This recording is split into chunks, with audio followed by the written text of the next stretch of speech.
एक सुंदर और रंग बिरंगी चिड़िया थी। उसका नाम गुलाबी था। वह एक खुशहाल और खुशमिजाज चिड़िया थी जो हमेशा हर किसी को अपने प्यार में लपेट लेती थी। उसकी सुंदरता की बदौलत अन्य सभी पशुओं और पक्षियों के बीच उसका खास माना जाता था। गुलाबी का एक घर था जो वह उसकी माँ के साथ रहती थी। वह अपने घर को बहुत ही प्यार से सजाती और साफ सुथरा रखती थी।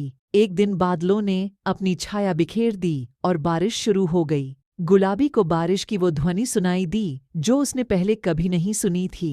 बारिश के बूंदों की ध्वनि सुनकर गुलाबी ने आसमान की ओर देखा और बारिश का सौंदर्य देखा। वह बारिश के नाच में खुद को खो गई। उसने समझा कि वह भी बारिश के साथ नाच सकती है। गुलाबी ने अपनी माँ से कहा, माँ, मैं भी बारिश के साथ नाचना चाहती हूँ। माँ ने गुलाबी को बारिश की सुंदरता के साथ नाचने की अनुमति दी। बारिश की बूंदों के नाच में गुलाबी ने अपने पंख खोल लिए और आसमान में उड़ने लगी। वह अपने आप को बारिश के साथ मिलाने के लिए बहुत खुश थी। गुलाबी का नाच देखकर अन्य पक्षियां भी उसके साथ जुड़ीं। सभी ने बारिश का मजा लिया और साथ में नाचा। बारिश के बाद गुलाबी और उसकी माँ अपने घर की ओर लौटे। गुलाबी के चेहरे पर एक अद्भुत मुस्कान थी। उसने आसमान में नाचने का अनुभव किया और यह जाना कि बारिश की खुशबू में उसकी सारी चिंगारियां मिलीन थीं। गुलाबी की कहानी हमें यह सिखाती है कि हमें जीवन के सभी सुंदर पलों का आनंद लेना चाहिए,